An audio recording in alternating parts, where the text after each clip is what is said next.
Media మిత్రులందరికీ నమస్కారం. ఈరోజు ఆంధ్ర రాష్ట్ర ప్రజలు తెలుగుదేశం, జనసేన, భారతీయ జనతా పార్టీ పైన పవిత్రమైన బాధ్యత పెట్టారు. అది దారి తప్పిన రాష్ట్రాన్ని సరైన దారిలో పెట్టేదానికి, ఉద్యోగాలు లేని రాష్ట్రంలో ఉద్యోగాలు కల్పించేదానికి, సంక్షేమ అభివృద్ధి రెండు జోడెద్దుల బండిలాగా తీసుకెళ్లేదానికి ఒక పవిత్రమైన బాధ్యత మాకు ఇచ్చారు. ఆ బాధ్యతను నెరవేర్చడానికి ఆర్నిసలు మేము అందరం కష్టపడతాం, కలిసిగట్టిగా పనిచేస్తాం. ఆంధ్ర రాష్ట్రానికి పూర్వ వైభవం తీసుకొచ్చే బాధ్యత ఈ మూడు పార్టీలు కలిసిగట్టిగా చేస్తాయని ఆంధ్ర రాష్ట్ర ప్రజలందరికీ నేను ఈరోజు తెలియజేస్తున్నాను. ప్రత్యేకంగా మంగళగిరి నియోజకవర్గానికి వచ్చేగల 1985 తర్వాత మంగళగిరి నియోజకవర్గం పైన పసుపు జెండా ఎగరలేదు.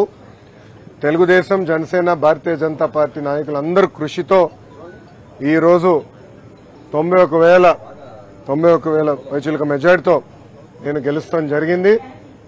ఇది ఈరోజు నాకున్న సమాచారం మేరకు ఆంధ్ర రాష్ట్ర చరిత్రలో 3వ స్థానంలో ఈ మెజారిటీ ఉంది.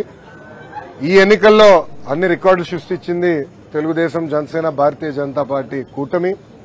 మొదటి స్థానంలో పల్లా శ్రీనివాస్ గారు, మా గాజువాక నాయకుడు, శాసనసభ్యుడు 95,000 మెజారిటీ గెలిచారనేది నాకు సమాచారం. రెండో స్థానంలో గంటా శ్రీనివాసరావు గారు భీమిలి నియోజకవర్గంలో దాదాపు 92,000 మెజారిటీ గెలిచారని, నేను మెజారిటీలో 3వ స్థానంలో ఉన్నాను. ఆనాడు చంద్రబాబు నాయుడు గారికి అన్నగా భావించే పవన్ అన్నకు కూడా హామీ ఇచ్చాను. ఎవరు ఊహించిన మెజారిటీతో నేను మంగళగిరి గెలిచి కానుక కింద ఈ సీట్ ఇస్తానని హామీ ఇచ్చాను. ఆ హామీని నిలబెట్టుకున్నా. దాని వెనకాల ప్రజల ఆశీస్సులు నాతో ఉన్నాయి, దేవుడి ఆశీస్సులు నాతో ఉన్నాయి. ఇంత మెజారిటీతో గెలిచిన తర్వాత మా పైన బాధ్యత పెరుగుతుంది, ప్రత్యేకంగా నా పైన బాధ్యత పెరుగుతుంది. మంగళగిరి ప్రజలకి నేను అనేక హామీలు ఇస్తాం కూడా జరిగింది. గత 5 సంవత్సరాలుగా వాళ్ళకి అనేక సంక్షేమ అభివృద్ధి కార్యక్రమాలు చేస్తాం కూడా జరిగింది. వచ్చే 5 సంవత్సరాలు వాళ్ళకి అనేక పనులు చేయాలి, ఇచ్చిన హామీలు నిలబెట్టుకోవాలి.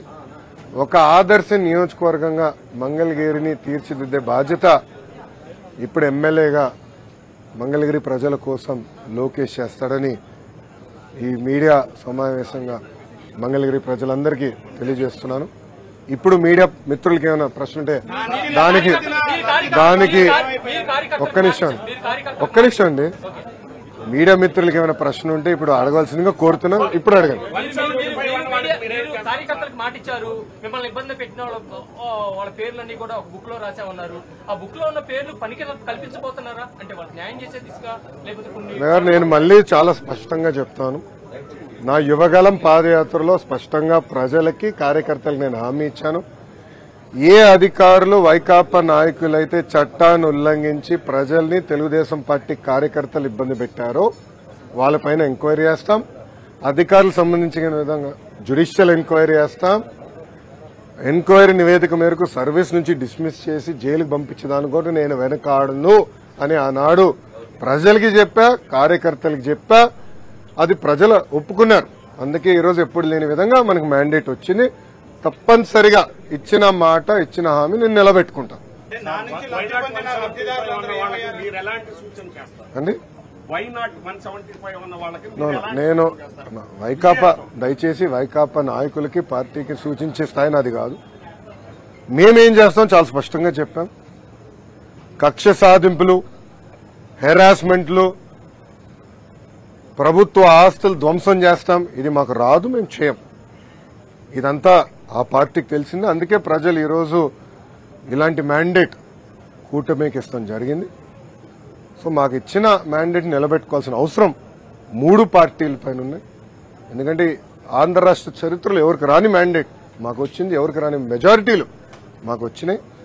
ఆ బాధ్యత మేము నిలబెట్టుకోవాలి. ఉందాతనంగా ప్రజలకి సేవ చేసే దిశగా మేము పనిచేస్తాం. ఇచ్చిన ప్రతి హామీ నిలబెట్టుకునే బాధ్యత మేము తీసుకుంటాం. రాష్ట్ర చరిత్రలోనే మొదటిసారి మీ కుటుంబ సభ్యుల్ని టార్గెట్ చేసి అవహేళన చేశారు. వారి విషయంలో మీరు ఎలా ముందుకు వెళ్ళబోతున్నారు? ఇప్పుడు ఆనాడు శాసనసభ సాక్షిగా మా తల్లిని అవమానించారు. అది తట్టుకోలేక చంద్రబాబు నాయుడు గారు ఆనాడు శపథం కూడా చేశారు. మళ్ళీ ముఖ్యమంత్రిగా ఈ సభలో అడుగు పెడతానని ఆనాడు చెప్తాం జరిగింది. ప్రజలు అది గమనించారు. అందుకే ఇలాంటి మ్యాండేట్ మాకు ఇచ్చారు. మీరు ఈ ఎన్నికల ప్రచారంలో కానివ్వండి, గతంలో మేము అధికారంలో ఉన్నప్పుడు కానివ్వండి, ఎప్పుడు కుటుంబ సభ్యులు జోలికి వెళ్ళలేదు. వ్యక్తిగతంగా దొంగ కేసులు పెట్టి ఎవరన్నా జైలుకు పంపించే ఆలోచన మాకు గతంలో లేదు, ఇప్పుడు కూడా లేదు. ఏమైనా తప్పులు చేస్తుంటే చట్టం చట్టాలు దాని పని చేసుకుంటూ వెళ్తాయి తప్ప మేము ఎక్కడ ప్రజల్ని ఇబ్బంది పెట్టాలనో వైకాపా నాయకులపైన కక్ష సాధింపు చేయాలనేది మా ఆలోచన కానే కాదు. కేంద్రంలో మీరు భాగస్వామ్యం ఉన్నారు. ఇప్పుడు కేంద్రానికి రావాల్సిన అంటే రాష్ట్రానికి రావాల్సిన రాయితీల్లోనూ కొన్ని హక్కుల్లోనూ వాటి విషయంలో ఏ విధంగా గతంలోనే చెప్పాము. నేను కూడా ప్రధానమంత్రి గారు ఉన్నప్పుడు నేను మాట్లాడటం కూడా జరిగింది. ఆంధ్ర రాష్ట్రానికి అనేక పెండింగ్ ప్రాజెక్ట్స్ ఉన్నాయి. అదేవిధంగా విభజన చట్టంలో మనకు రావాల్సిన అనేక విషయాలపైన స్పష్టత రావాలి. మనకు హామీలు కూడా నిలబెట్టుకోవాల్సిన బాధ్యత కేంద్ర ప్రభుత్వం పైన ఉంది, రాష్ట్ర ప్రభుత్వాల పైన ఉన్నాయి. అమరావతి అవ్వచ్చు, పోలవరం అవ్వచ్చు, వెనుకబడిన జిల్లాల అభివృద్ధి కావచ్చు, ఇవన్నీ ఉన్నాయి. ఇవన్నీ కలిసికట్టుగా మేము ముందరికి వెళ్తాం. ఇవన్నీ గతంలోనే పొత్తులోకి వెళ్లే ముందే వాళ్ళతో మాట్లాడాం, చర్చించాం. స్పష్టమైన హామీ వాళ్ళు ఇచ్చారు. దాని మేరకు పొత్తుకెళ్లాం. ఈ రోజు తెలుగుదేశం జనసేన పార్టీ ఎన్డీఏలో భాగస్వామ్యంలో మేము కంటిన్యూ అవుతాం. దాంట్లో ఎలాంటి డౌట్ లేదు.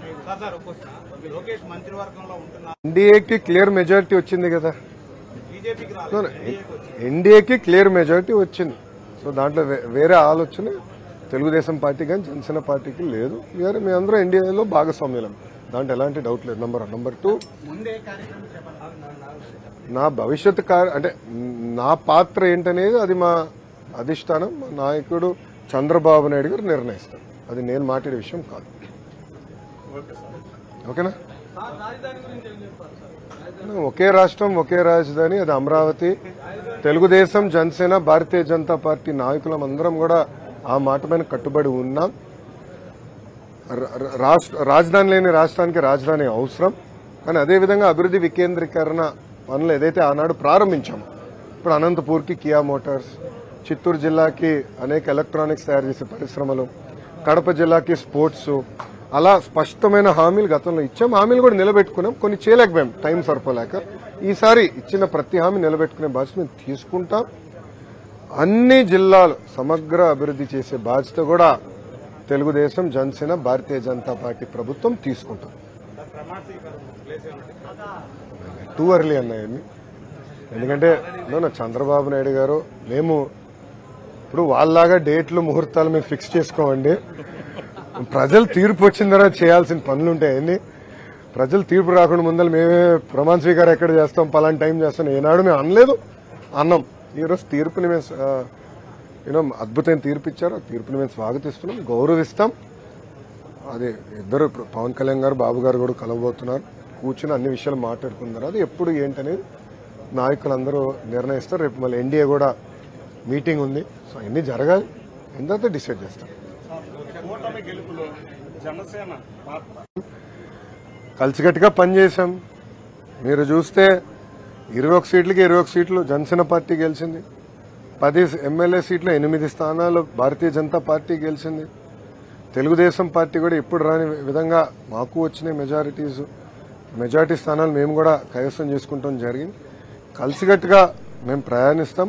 ప్రజలు ఒక బాధ్యత పెట్టారు మా పైన. 3 పార్టీలు కలిసికట్టుగా పనిచేయాలి. దారి తప్పిన రాష్ట్రాన్ని సరైన దారిలో పెట్టాలి. గతంలో ఈ ప్రభుత్వం చేసిన పొరపాట్లని మేము చేయకూడదు. ఇసుక విధానంలో కానివ్వండి, మద్యం విధానంలో కానివ్వండి, రెవెన్యూ విధానంలో కానివ్వండి, అన్నీ పకడ్బందీగా మేము సంస్కరణలు తీసుకురావాలి. ప్రజలు ఏ ఆశయాలతో అయితే మమ్మల్ని గెలిపించారో అది నిలబెట్టుకోవాల్సిన బాధ్యత మా పైన. ఈ రోజే రిజల్ట్స్ వచ్చినాయి. మీరు చంద్రబాబు నాయుడు గారు కన్నా స్పీడ్ గా ఉన్నారు స్వామి. మొత్తం రిజల్ట్స్ రానివ్వండి. ఇప్పుడు మంగళగిరి ఫర్ ఎగ్జాంపుల్ ఎన్ని బూత్లో నెగిటివ్ వచ్చింది, పాజిటివ్ వచ్చింది మేము డిస్కస్ చేస్తున్నాం. కనీసం ఒక 6 రోజులు మాకు సమయం ఇవ్వండి, కొంచెం సమీక్ష చేసుకుంటాం. దాని తర్వాత స్పందిస్తాం.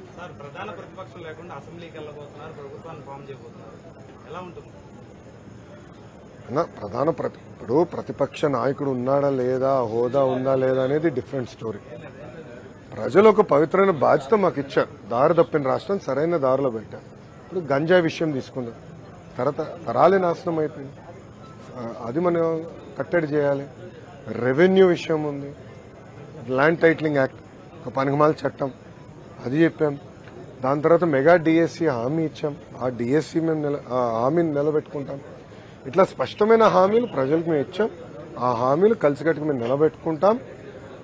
ఆంధ్ర రాష్ట్రానికి కేంద్రం నుంచి రావాల్సిన నిధులు కూడా తీసుకొచ్చే బాధ్యత కలిసికట్టుగా తీసుకుంటాం. ఓకేమ్మా? సాక్షి లేదా? నో సాక్షి? పర్లే ఎన్టీవీ మిత్రులు, టీవీ9 మిత్రులు కూడా వచ్చారులేండి. పర్లే మరో సాక్షి ఉన్నారులేండి.